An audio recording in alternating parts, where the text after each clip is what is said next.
دوای 124 ساڵ ڕۆژنامەگەری کوردی گەڕاوەتەوە خاڵی دەستپێک.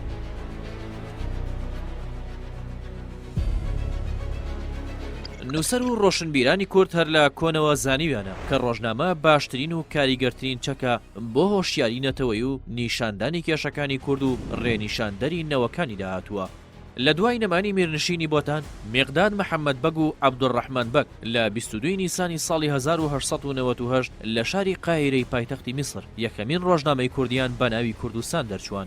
بۆ بێدەنگکردن و لە ناوبردنیان کاربەدەستانی عوسمانی داگیرکرد هەمیشە بەدوایانەوە بوون، بەڵام هەر کاتێک لە شوێنێک ڕۆژنامەکە دادەخرا لە شوێنێکی تر سەری هەڵدەدایەوە. بۆیە ئەم ڕۆژنامەیە لە چەندین شوێن چاپ کراوە و بەنهێنی نێردراوەتەوە بۆ کوردستان. ژمارە 1 تا 5 لە قاهیرە، ژمارە 6 تا 19 لە جنێڤ، ژمارە 20 تا 23 دووبارە لە قاهیرە، ژمارە 24 لە لەندەن، ژمارەکانی 25 تا 29 لە فۆڵکستۆنی بەریتانیا، هەردوو ژمارەی 30 و 31 جارێکی تر لە جنێڤ دەرچوون. ئەم بەردەوامی دەربەدەری و ڕاوەدونانە باشترین بەڵگەی دۆخی سەختی ڕۆژنامەگەری کوردی بووە لەو سەردەمەدا. ئێستا و پاش تێپەڕبوونی 124 ساڵ بەسەر دەرچوونی یەکەم ڕۆژنامەی کوردیدا، دوای دەرچوونی سەدان ڕۆژنامە و گۆڤار و دامەزارنی دەیان میدیای بینراو و بیستراو لە باشووری کوردستان، کلتور و زمان و شوناسی کورد کە ڕۆژنامەگەری کوردی لە پێناو پاراستنیدا دامەزرا کەوتونەتە دۆخێکی قەیراناوی و لە گرفت و کێشەدا نقم بوون.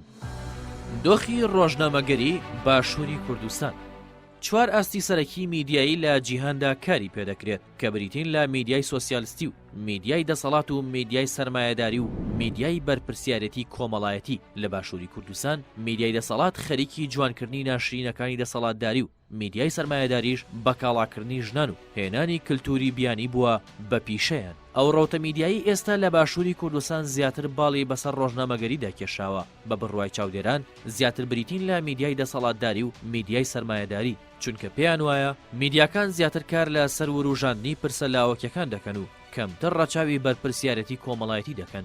زۆرینەی میدیای ئێستای هەرێمی کوردستان پشتیوانی دارایی و دیاریکردنی هێڵی کارکردنیان لەلایەن حیزب و بەرپرسانی حیزبیەوەیە و ئەوە ژوای کردووە لە کاتی ململانە سیاسیەکاندا میدیاکان بکرێتە سوتەمەنی بۆ خۆشکردنی کێشە و ململانە سیاسیەکان و داپۆشینی کەم و کورتیەکانی دەسەڵات و دوورخستنەوەی سەرنجی خەڵک لەسەر پرسە گرنگەکان. جگەلەوەش هێندەی کاریان لەسەر هێنانی کلتوری بیانی و پەرەدان بە زمانی بیانی وەک ئینگلیزی و تورکی و عەرەبی داوە، کەمتر کاریان لەسەر برەودان بە زمان و فەرهەنگ و کلتوری کوردی کردووە.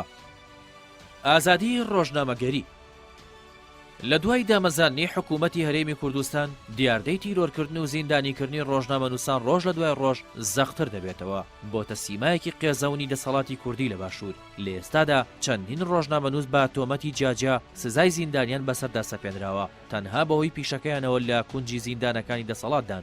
دۆسیەی تیرۆرکردنی دەیانی دیکەش دوای تێپەڕبوونی چەندین ساڵ بەسەر تاوانەکەدا بەبێ ئەنجام ماوەتەوە یاخود لە دادگاکاندا پشتگوێ خراون و ئەنجامدەر و بکوژەکانیان ئاشکرا نەکراون.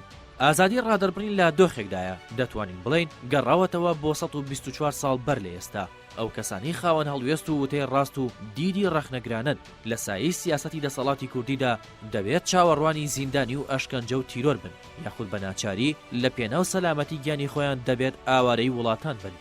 بەپێی ئامارەکانی ساڵی 2021 سنتەری میترۆ بۆ داکۆکیکردن لە مافی ڕۆژنامەنووسان لەو ساڵەدا 353 پێشێلکاری بەرامبەر ڕۆژنامەنووسان و دەستگاکانی ڕاگەیاندن ئەنجام دراوە. 4 ڕۆژنامەنووسیش لە دەرەوەی یاسای ڕۆژنامەگەری سزا دراون و 25 ڕۆژنامەنووسیش دەست بەسەر کراون. لەگەڵ ئەمانەشدا 81 حاڵەتی هێرش و لێدان بۆ سەر ڕۆژنامەنووسان تۆمار کراوە.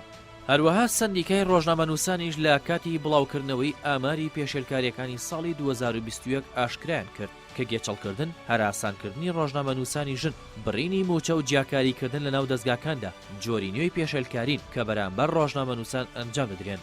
ئەگەر هەوڵەکەی نەوەکانی بەدرخان پاشا یەکەم شۆڕشی ڕۆژنامەگەری و ڕاگەیاندنی کوردی بێت، ئەوە دەستپێکی شۆڕشەکە باشتر بوو بە بەراورد بە ئێستای. ئەمڕۆ بەهۆی باڵکێشانی بەرژەوەندی حیزبی و بنەماڵەیی بەسەر ڕاگەیاندنەکاندا و بەکارهێنانی بۆ مەرامی سیاسی و دوورخستنەوەی سەرنجی هاوڵاتیان لەسەر پرسە گرنگەکان ئەو شۆڕشە لە پاشەکشێدایە.